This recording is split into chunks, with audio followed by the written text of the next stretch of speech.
welcome back to another EDH deck tech. This is my Drana Liberator of Malakir deck with Crimson Vow being released a few months ago. I really wanted to have my go at building a vampire tribal deck.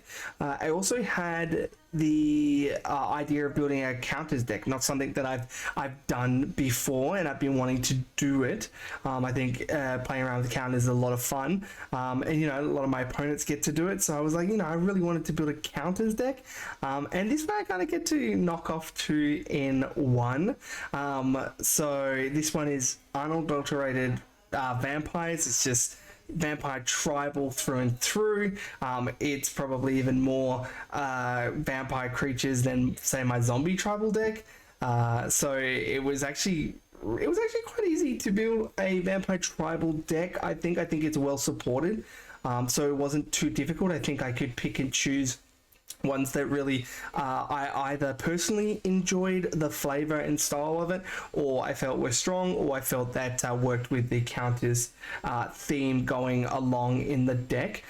So with Drana, it is aggressive. You know, we want to be attacking as soon as possible. We want Drana out as soon as possible, but it is relatively cheap to play it. So, you know, we want to be swinging in, and we want to be swinging in with the other creatures as well, so that they can get +1/+1. Drana has first strike, so you know it will strike first and then give counters to our others to make them bigger. So do keep that in mind when you are attacking, because it can definitely be relevant.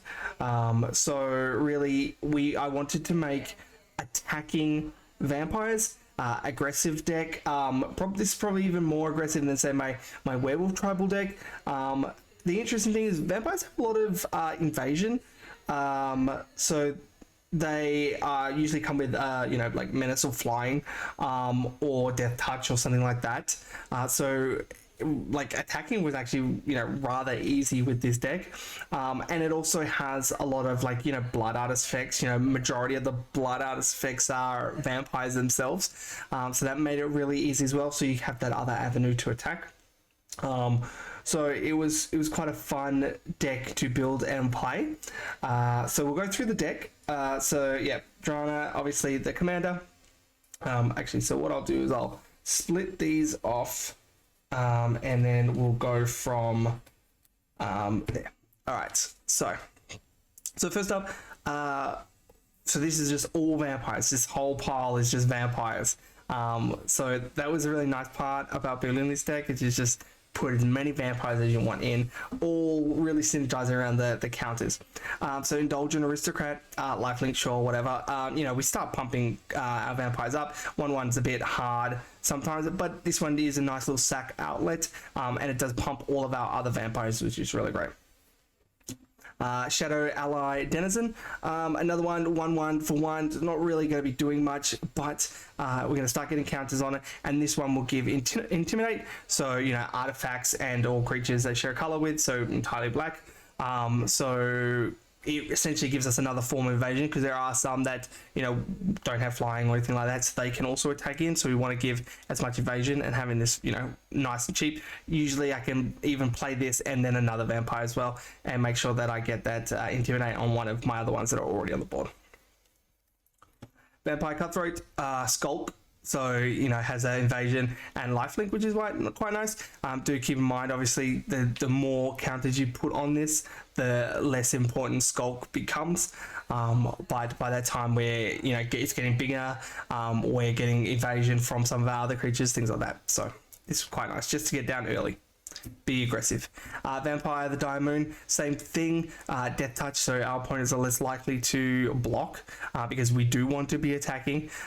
So, you know, this become 2/2, 3/3s, and so on. So it's just quite nice. So just getting some early vampires in.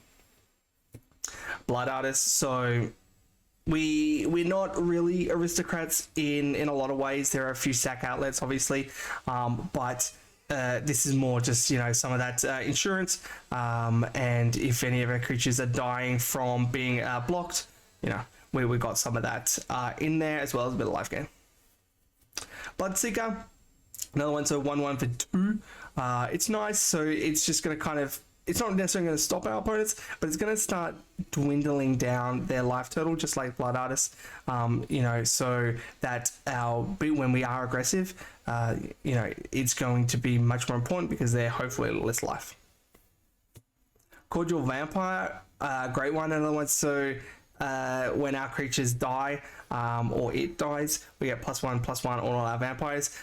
This was actually, Vampire Tribal was so easy that there are no non-vampires. All my creatures are vampires.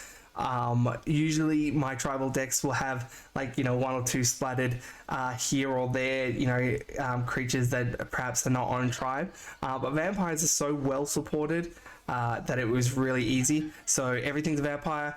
So if a creature does die, we got a sack outlet or something, you know, we can pump up all our vampires, which is really nice. And super cheap. Gifted Eighth Board, another one, Death Touch Lifelink, just like Vampire the Diamond. 2 black, you know, easy enough for us to cast, but Death Touch, again, not really going to want to block, so we'll get those counters in. Vampire Hexmage so has First Strike, so it will get the counter obviously after with the trigger, but you know, it is still a nice attacker, and it also serves another purpose of getting rid of planeswalkers and things like that. I don't have the land that this combos with. I can't remember off the top of my head, but that could be something that you might want to put in here if you want Mirror Lages. Yeah, the token is Mirror Lage. Anyway, you might want to put that in to just add another little avenue for this. Captivating Vampire. So a 3-mana Lord, so that's okay. Other vampires get +1/+1. We want to be attacking, we want to be buffed up as much as possible. But we can tap 5 untapped vampires and gain control of a creature, and it becomes a vampire. So it's going to get the buff. We have some other vampire synergies, so you know it's going to work. But really, it's about stealing your opponent's creatures. It does mean that you probably need to hold off on your attacks, maybe with 5 vampires. But you know, this can be done at instant speed, which is super nice. Okay, Nighthawk Scavenger. So this one's like just okay. It's evasive, it has Death Touch, Lifelink, so our opponents definitely do not really want to be blocking this. And it can get pumped up quite a lot for each type of card in our opponents' graveyards. So, you know, 3 opponents, so this can easily become, you know, your 4-3, 5-3 kind of thing as the game kind of goes on. So yeah, just nice to have that effect, and it's something that really is going to swing in with Drana relatively simply. And then Vampire Nighthawk, the other version of this, the old version of this, where it, you know, its power is not variable, so it's always 2. But again, it's going to be a 3/4 when it attacks with Drana, so it's really nice. Then Veto, Thorn and Dust Rose. So we have a bit of lifelink in the deck, which is nice, so we can kind of support that. But if we need to, we can swing out, give lifelink, have our opponents lose that life. So again, kind of trying to hit an avenue that is not just necessarily attacking straight out. Yahenni, a Dying Partisan, the best vampire in this deck, I think, outside of the commander, obviously, just because it has haste. So if you play Drana and then play this, it's going to, you know, swing out, which is really nice. So it's going to get that counter. It can also, when creatures opponents control die, you're going to get that counter, so it's already supporting that counter theme, as well as it being a sack outlet and it becoming indestructible, which is really nice. So I find this one just pairs so nicely with Drana when you are on that aggressive plan. Bloodline Keeper, a great one to kind of start spitting out tokens. So, you know, it's going to get a 2/2 and then it can transform when you have 5 vampires, which is relatively easy enough to get it to transform. If it's late enough in the game, you might be able to just transform it. And then on the other side, it gives +2/+2 to your vampires. And then it can also spit out tokens. So just really nice token generator. So some of that attack fodder. This one's a really nice card as well. Again, we want to go as wide as possible, as fast as possible, and also as many counters as possible. So next up is Blood Tracker. So nice. So 4 mana 2/2 doesn't sound great, but essentially we can start putting some of our mana in, our unused mana. Sometimes I found that I would always have like 1 or 2 left over. This can be done at instant speed, and then when it leaves, you're going to draw that many cards. So the counters are also being supported by Drana. So if you're attacking, Drana hits, this becomes a 3/3, it dies, you would at least replace itself if you really needed to. But it does have flying, so it has that evasion, and you can also pump into it with counters. So I really, really like this one. Great draw effect. Wrath Noble, another Aristocrat's effect, Blood Artist, so it is a vampire, has flying, so nice. Henrika Donati just did a deck tech on this one. Really love this card. So it kind of has that rankle effect. So we can sacrifice one of our creatures, which is nice. You know, have that sack outlet. But essentially, you know, transforms onto the other side into a vampire Nighthawk. Again, Death Touch, Lifelink, flying. So we get that invasion, we get the counters, we start being aggressive, that kind of stuff. So quite nice. Kalina's Trade of Get, lifelink, so great. Already has a bit of a counter theme going, but it's a bit of graveyard hate as well, which is nice.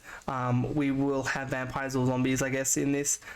So, you know, that effect does come into play, but we are already supporting it with counters. So making it bigger, so having that lifelink is just really, really nice. Sanctum Seeker, we are being aggressive with vampires. Everyone loses life, we gain life. Really, really fantastic. Again, this becomes a 4/5, so it's a bit more better on attacking. This one doesn't really have any evasion, so this one's one of the ones that you want to target with that evasion. Vampire Nocturnus. So this one's an interesting card. Very difficult to cast with 3 black pips, usually. But really, really nice because it gives +2/+1 and flying, so it's going to give that evasion to some of those creatures that don't have. If it is a black card, now you know we're mostly black cards anyway, so you got your lands and your artifacts, so I try to keep that down to a minimum. But you know, majority of the deck is black, so you will most likely hit, so having that buff is really nice. Vindictive Vampire, so this is your other Blood Artist effect, the Zulaport Cutthroat effect, so this was quite nice, but it has no evasion. And on the Rune Sage, just a nice removal, starts dwindling people's boards. You know, if boards are a bit out of control, it's not going to impact too much, but it's nice to kind of start getting rid of people's creatures. You know, you'll have some of those effects, some of those players that just have a few key creatures, and you'll start targeting that, which is nice. So just a bit of removal on that one. Bloodline Necromancer, lifelink 3/2, not really that important. The fact is that when it comes to the battlefield, it's going to return a vampire or wizard, but as every creature is a vampire in this deck, it'll be fine. Essentially it's just to give us another redraw with one of our creatures and getting it into the battlefield again. Bloodborne of Vargoth, so it has Bloodthirst, which is nice, so we get counters again, and our vampires have Bloodthirst as well. So really it's going to incentivize us casting vampires after we've attacked. So, and just already starting off with that counter, already starting making big vampires that fly. Champion of Dusk, great card. It's going to draw X and lose X, where X is our vampires. So, you know, do keep that in mind, but I find that this one's a nice easy 5 mana 5 cards. You know, you get essentially a free 4/4, so really nice. Doesn't have any kind of evasion or anything, but it's really there to cycle itself and you know, hopefully draw a few cards. Okay, Drana, Callistra Bloodchief, I hope I'm saying that right. You know, I've got all the Dranas in here, I guess, just to be a bit more flavorful. But this one's also, you know, nice, nice removal. But it's something that we can sink some of our mana into, which is always nice to have. But you know, it is flying, has that evasion, and is a Drana card. and the other Drana, the last bloodchief. So we don't have a lot of legendary creatures in this deck. A lot of them are just vampires. So it's nice. Our opponents will, can pick a vampire from a deck. It will get a counter. It is already a vampire, which is okay. But our opponents would generally start picking those 1/1s. A lot of them have a good utility, so that's okay. But you're probably not going to get the value that you think you're going to get.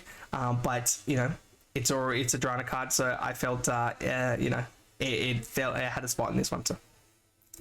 Malakir Bloodwitch, your Grey Merchant of the Asphodel effect for vampires. So this is another one where it's equal to the number of vampires and you gain that life. Which is really, really nice. This is usually around 5, I would say 5 vampires. So, everyone loses 5, you go 15, which is nice. So it's never going to be really as powerful as Grey Merchant of Asphodel, but it is a nice effect. We're hitting them with combat, and this can be a nice little finisher. Tenured Inkcaster, this is an interesting one. I didn't think too much of it at first, but it puts a counter on a creature, which is great. And whenever we attack with creatures with counters, our opponent's going to lose life. So when we attack with Drana, and she hasn't given any counters yet, it's not really going to do anything. But on the next turn, all those creatures will have counters. So swinging out with them will start triggering this effect. So once we get that kind of board running, this is nice just to pump out. It kind of like a secondary Sanctum Seeker. So yeah, quite nice. Westgate Regents, flying Ward. So this one, the first one with Ward, discard a card. Ultimately, this one I don't think is too powerful. It can start being a big beater, but that's about it. It supports the counter theme, so I put it in here. If we can give it haste, it becomes much more threatening, but essentially, this comes 4/4, 8/8, so on. And if we're increasing it with power, with counters already, then it's going to become even more powerful.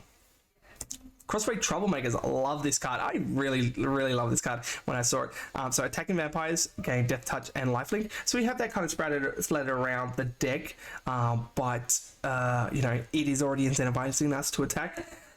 And whenever a vampire we control dies, we can just pay 2 life and we'll draw a card. So we've got a lot of life link. We are got a lot of life, so this actually works out really well if there is a problem, especially if we're attacking and people are deciding to block. We can just draw with cards, so that's not great. Use life.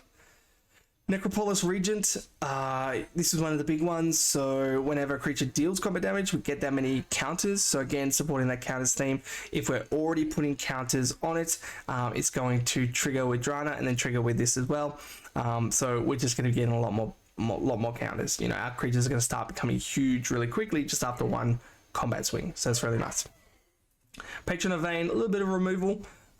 Creatures get exiled, and then again, on our creatures, each vampire, so they all get +1/+1. Again, supporting that our vampires are getting big, and we're swinging out. Sengir, the Dark Baron. Another interesting one. This is like Westgate, where it itself is probably not that great, but I love the art. I really liked playing with this card when I built a deck with it, so I wanted to put it in. It supports the counters theme. When a player loses the game, you gain their life. Usually not too relevant, but when creatures die, we get +1/+1. So already supporting the theme. And then the last vampire, Timothy, Baron of Bats. I loved this card when it was spoiled. I was like, oh my gosh, this feels so vampire. And I really love the theme and the imagery of this card. I tried making this work. Originally, this deck was a Timothy, Baron of Bats deck, but I just couldn't get it to work properly. I decided to give up. I felt like it was being pulled in too many directions. Then I realized actually this probably just works better in the 99 as a kind of board wipe incentive, incentive so that we can just turn everything to bats if we need, or sorry, not board wipes, like maybe like a target removal or something, just get rid of it, obviously, so that we can flip it into a bat If it was board wipe, the bat would also die as well. So that's actually not good. But when I was trying to build a deck around it, I just couldn't get it to work. So I wanted to put it in. I really like the theme of it, and kind of getting our creatures back sounds quite nice. Okay, so those are the vampires. Those are vampires. There's 37 of them, so it's quite a lot of actual vampires.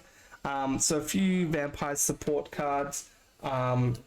We've got Blade of the Bloodchief. So whenever a creature dies, put +1/+1. If it's a vampire, put 2. So yes, we most likely will always be vampires. Even creatures that we steal will be vampires. And it's also their creatures dying as well as our creatures dying. So quite nice. Just again supports the theme. Vorpal Sword.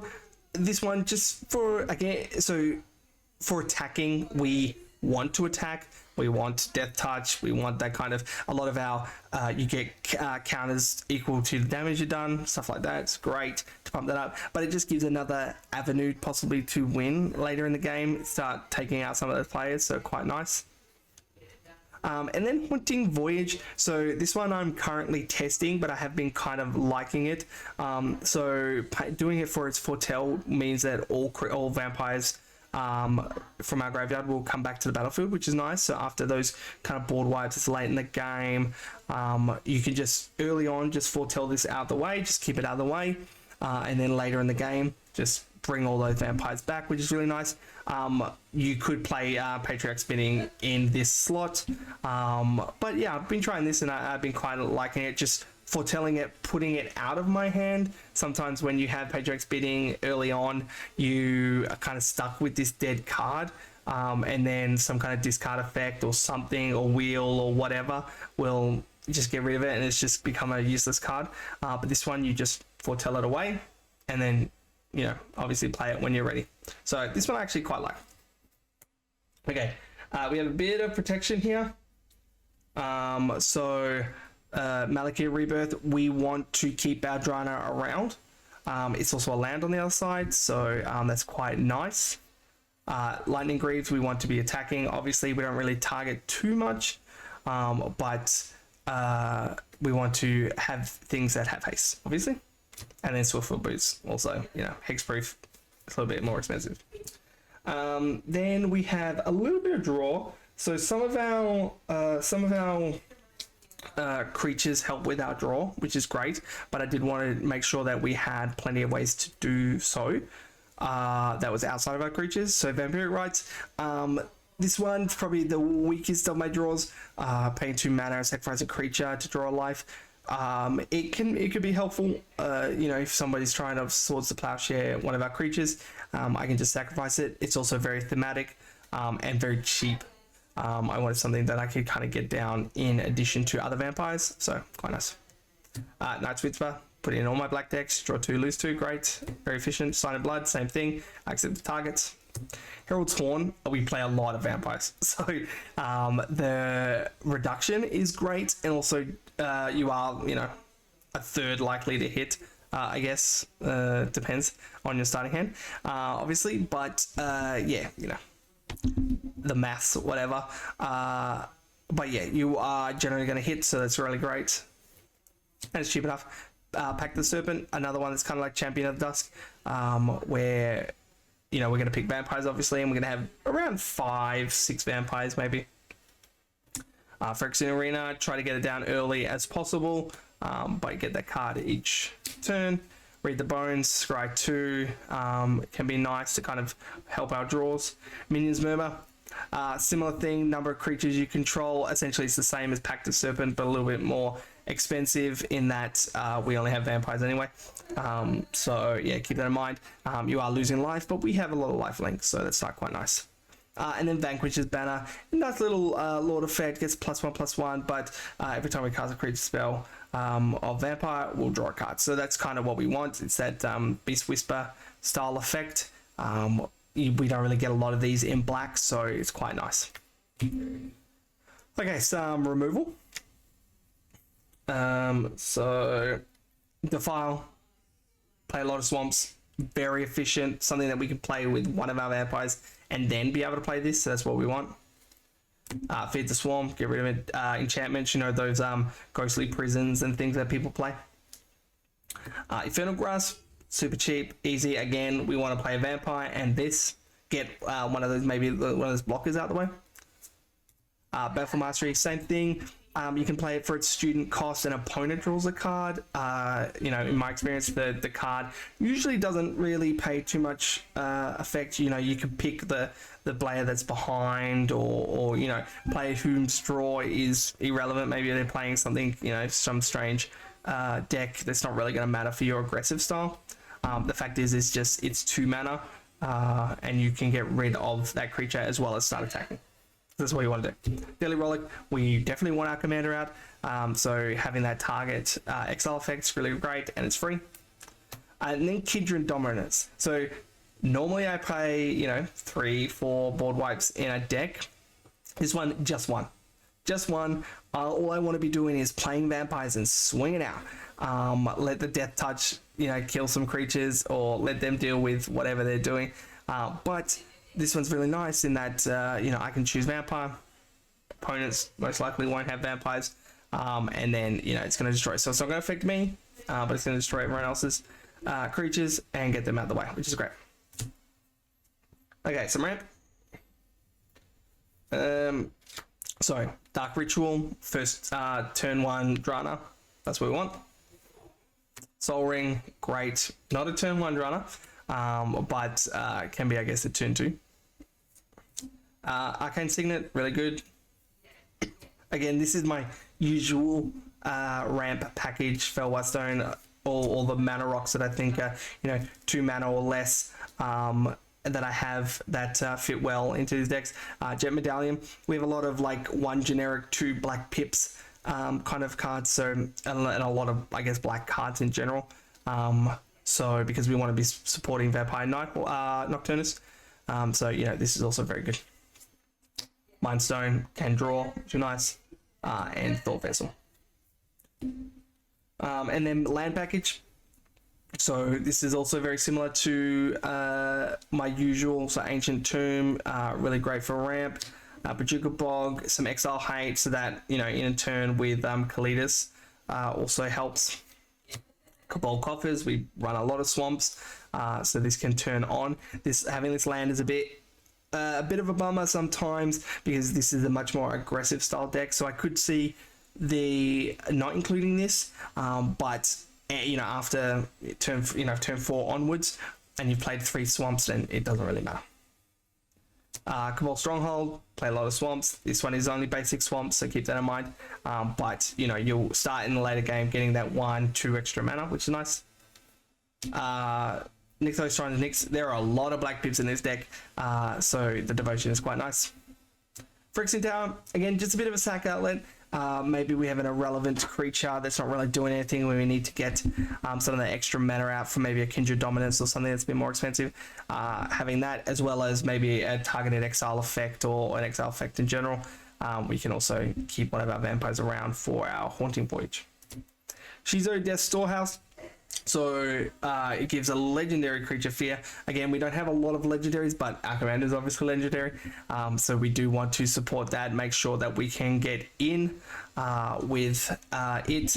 You know, we have flying and first strike, so it's unlikely it's going to be a problem, but if it does, this is always there. Strip Mind, I do play at least 1 land, destruction land in one of my decks, in all of my decks, sorry. So, you know, somebody has a Cabal Cop, someone has a Guy's Cradle, someone has a Field of the Dead. You'll be able to manage that accordingly. Okay, Vildar in the State. So this one's from Crimson Val. So we don't necessarily need the mana fixing that this has.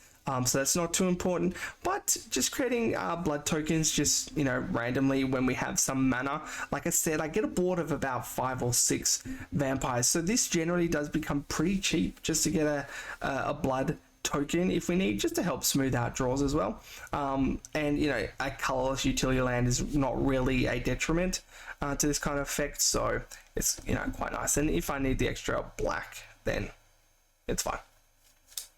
Urborg to Yawgmoth, so, you know, turns everything into swamps, really great, works well with Cabal Coffers. War Room, we want to kind of utilize those lands as best we can for some of that draw effect. So you know, we will only obviously pay 1 life, so it's quite nice. And then 24 swamps again to support you know, Cabal Stronghold, Cabal Coffers, Defile, all that kind of stuff. So yeah, that's my Drana deck.